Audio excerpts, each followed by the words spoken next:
Welcome to Lost in Revision. All of our content is public domain, literature, fairy tales, and folklore. We are here to celebrate the original stories, not just read the modern sanitized versions.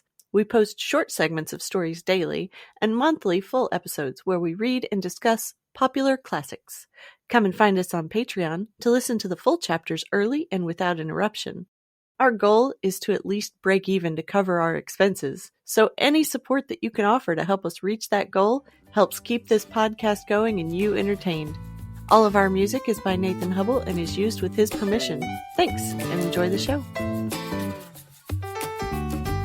Chapter 7, Paul's Great Flapjack Griddle, Part 2. The hugag was quite large, with a body like a buffalo, and often weighed as much as 2 tons. Its head and neck were absolutely hairless. Its wrinkled ears flopped downward.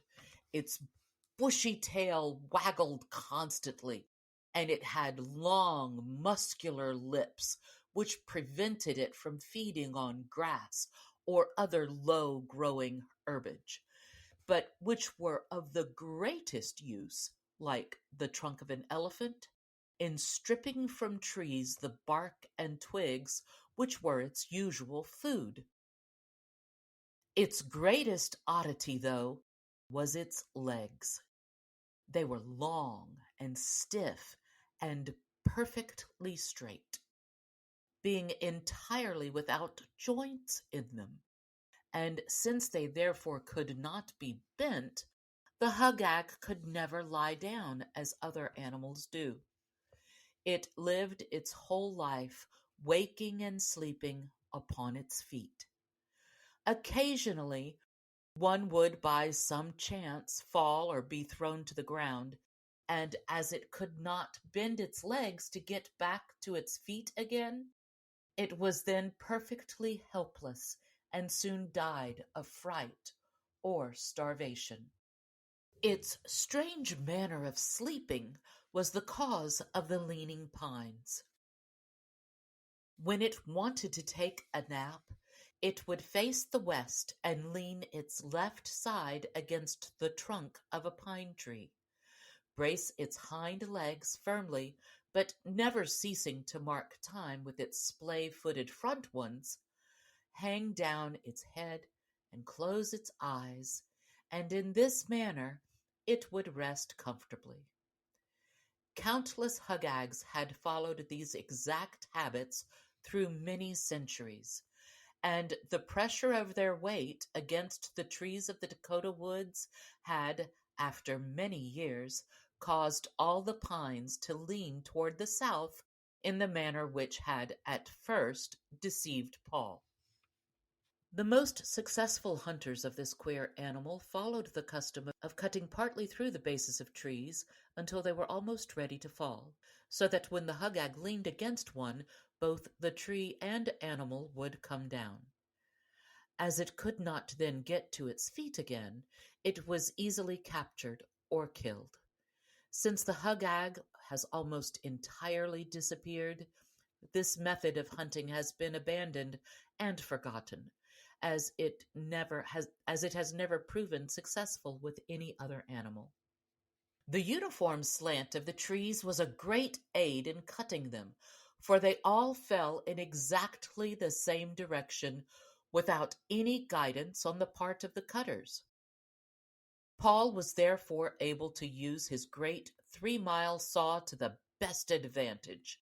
When its blade passed through the forest, it ate its way through the thousands of trunks in its path like a mowing machine in a hayfield, and left the trees lying evenly, side by side, in windrows on the ground, ready to be cut into logs and snaked away. Paul was so strong that he did not have to have much help with the big saw, and he usually put the little chore boy on the other end to balance it down. He didn't care whether the little chore boy did much saw work with the other end or not, and he never said anything when the youngster would hang on to the saw handle and ride back and forth as the blade cut through the trees, but he did occasionally get a little angry when the lad thoughtlessly allowed his feet to drag on the ground. After the full crew got to working in the Dakota woods, the trees were cut down so fast that it was not very long before the poor hugags could no longer find places to lean, and as a result, they soon began perishing for lack of sleep. Nearly all of them died during the winter that Paul had his big camp on the Red River, and it is only very rarely that a stray one has been seen since that time. Thanks for joining us today.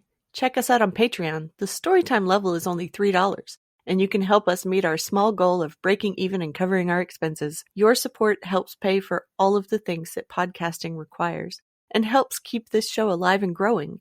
If you can't afford to support us financially, go give us a good review, subscribe or follow, and share with your friends and family.